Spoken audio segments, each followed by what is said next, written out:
ko kung paano ko bibit-bitin yung pagtingin ko, kasi kung hanggang tingin lang ay bitin. Ayoko rin naman to kim-kimin, kaso mukhang hindi ko pa rin to sa'yo kayang banggitin. At baka isnabin mo lang at di mo pansinin, bitin kahit na MP, bira, gin ang inumin. Yung tapang ay wala pa rin, saan ko ihiramin? Kahit paglasing wala rin, kung pagising ko duwag pa rin. Paano sasama kung hindi ako nag-aaya?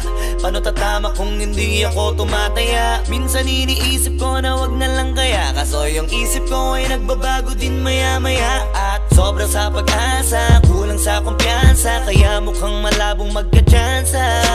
Gusto ko lang naman maging popoy mo ba siya? Yun ang matagal ko ng pantasya.